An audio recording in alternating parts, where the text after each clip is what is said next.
PDF download, मी तुम्हाला direct शब्द सांगते कारण तुम्ही ते लगेच करावं असं माझी इच्छा आहे. फ्री PDF डाउनलोड असं म्हणायचं, तुम्हाला ती PDF मिळेल. आणि ताराबाई शिंदेंनी लिहिलेलं तुम्ही प्रत्येकाने जरूर वाचलं पाहिजे, महिलांनी तर खास करून वाचलं पाहिजे. कारण ते वाचताना आपल्याला हिंमत येते. 150 वर्षापूर्वी एक बाई या व्यवस्थेला प्रश्न विचारते की तुम्ही काय महिलांना जे काही दबावात ठेवलेलं आहे ते किती तुमचे भिगर चाळे आहेत आणि हे आम्ही मानणार नाही आणि किती चुकीचं आहे, नवऱ्याला देव मानणं वगैरे काय सांगता तुम्ही, बायकोला का नाही देव मानायचं, आणि मग नवऱ्याला देव मानायचं तर नवरा देवासारखा आहे का? नवरा जर दारू पिऊन मारझोड करत असेल, घरी येऊन शिवाय देत असेल, तरी बाईने त्याच्या पायाच पडायच्या. हे कसं काय? नवऱ्याने पण देवासारखं वागावं ना, तिला पण देव कर्मळू असतो असं आपण ऐकलेलं आहे की नाही, म्हणजे कल्पनेतलं म्हणते मी. तर हे आणि याच्यापेक्षा कितीतरी भयंकर, विधवांचे लग्न झाले पाहिजे हे 150 वर्षापूर्वी ती बाई म्हणते. आजही आपण हिंमत करू शकत नाही. फॉर एक्झाम्पल माझ्या नात्यातली एक बाई जी आता विधवा झाली आणि तिचं लग्न झालं होतं नुकतंच, पण माझ्या डोक्यात असा विचार येतो का की अरे हिचं परत लग्न झालं पाहिजे.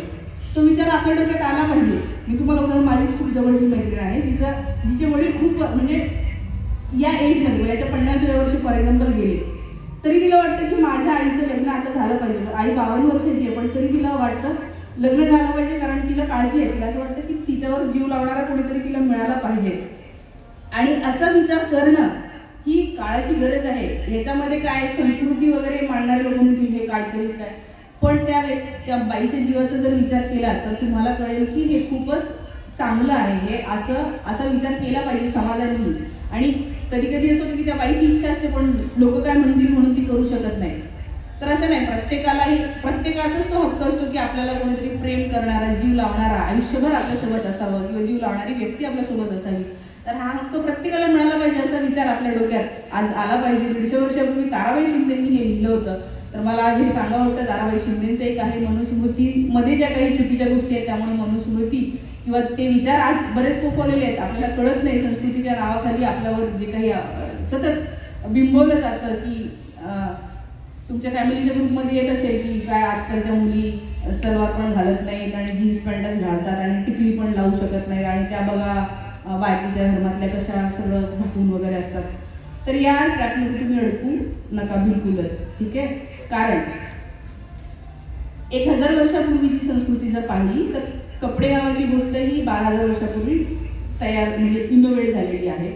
जेव्हा मी जिओग्राफी शिकवते स्पर्धा परीक्षेला, त्यामुळे पृथ्वीची उत्पत्ती जी 4.5 अब्ज वर्षापूर्वी झाली, त्याच्यानंतर पृथ्वीचा थंड गोळा झाला आणि पाऊस पडला आणि मग इतर प्राणी आले, नंतर ह्युमन बिईंग आला, मग सुरुवातीला आलेला माणूस जन्माला जो आला प्राण्यांसारखा फिरायचा, कपडे नसायचे, माणूस असो बाई असो सगळे मुक्त होते.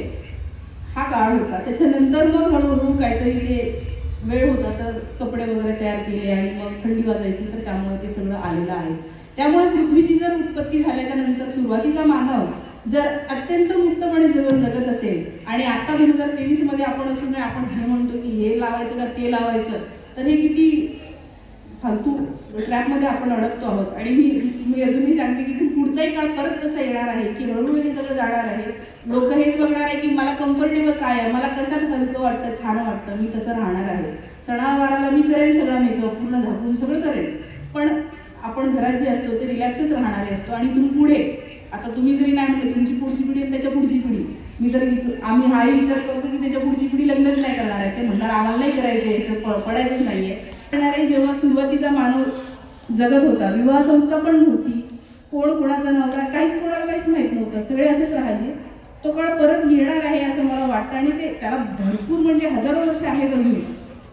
पण कितीही संस्कृतीवाद्यांनी हे म्हटलं की संस्कृती वगैरे नष्ट होते आहे, तरी पण ती नष्टच होणार आहे कारण की ही सतत चालणारी प्रोसेस आहे. जगातल्या सगळ्या संस्कृती ह्या इव्हॉल्वच होत आलेल्या आहेत आणि आपल्याकडेही तेच झालेलं आहे. त्यामुळे आपण कधीही हे टिकलं पाहिजे, ते जे चांगलं आहे ते मी फॉलो करेन हे म्हणा, पण हे टिकलंच पाहिजे आग्रह आणि त्याच्यासाठी समोरच्याला काही करून नामोहरम करण्याचं जे काही आता चाललेलं आहे की ही व्यक्ती माझ्या संस्कृतीच्या विरोधात आहे म्हणून मी त्याला मारतो, हे सध्या चाललेलं आहे ना वातावरण, की हे त्याच्यामध्ये तुम्ही बिलकुल फसू नका अशी माझी तुम्हाला विनंती आहे. कारण की येता काळ तुमच्यापर्यंत या गोष्टी पसरवत जाणार आहे आणि त्यामुळे हे सगळं तुम्ही लक्षात ठेवा. आणि तुम्हाला काही प्रश्न इथून पुढे आले तरी मी तुम्हाला सांगते, माझं नाव आहे मुक्ता कदम. फेसबुकवर तुम्ही सर्च केलं तर मी मिळू शकते आणि तुम्हाला जर प्रश्न आले तर मी कुठल्याही तुमच्या प्रश्नांची उत्तरं इनबॉक्समध्ये तुम्ही विचारू शकता. तुम्ही आत्ताच नोट करून ठेवा आणि त्या प्रश्नांची मी उत्तरं देण्याची प्रयत्न फेसबुकवर मेसेंजरमध्ये नक्की प्रयत्न करेन. इंस्टाग्रामवर पण बाकी काय इथे बोलायला पण लिमिटेड वेळ असल्यामुळे सगळंच काही बोलता येत नाही. तिथे मी बरंच काही बोलत असते तर ते तुम्हाला नक्कीच ऐकायला मिळेल. आज इथे मला ही संधी दिली त्याबद्दल मला खूप चांगलं वाटतंय. खूप धन्यवाद आणि तुम्हा सगळ्या विद्यार्थ्यांना तुमच्या उज्ज्वल भविष्यासाठी खूप खूप शुभेच्छा. थँक्यू.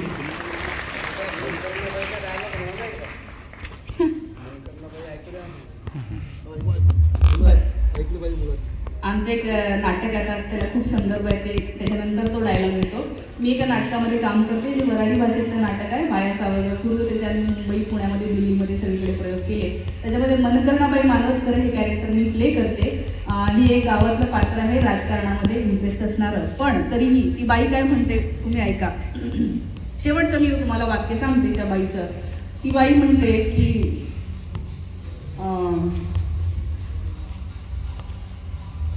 या धर्माने निरा कृतीला टांगून ठेवलेल्या बायका. मीनं जर या शास्त्राने सगळे एकतर्फीच लिहिलेलं आहे पुरुषाच्या बाजूनं. आणि जे काही सगळे बंधन आहेत म्हणजे माणसपिरा मोकट आणि सगळे बंधन बायकांवर. तर ती बाई म्हणते मीनं जर कधी नवशास्त्र लिहिलं बायकांसाठी तर मी त्यात लिहीन का बाईच्या जातीनं पुरुषादेखत मोठ्या मोठ्यानं हसावं. बाईनं तिला वाटेल त्या माणसाला फोन करावं त्याच्याशी गप्पा करावं. ज्यातून पुरं अंग दिशीन असे कपडे घालावं. आपला पहिला नवरा कधी मरते ना आपण दुसरा नवरा करतो असे विचार डोक्यात आणावं. आपला नवरा आपल्याशी किती चांगला वागत असला तरी आपण त्याच्याशी चांगलं वागलंच पाहिजे असे काही नियम आहे का. समजा एखाद्या बाईचा नवरा मेलाच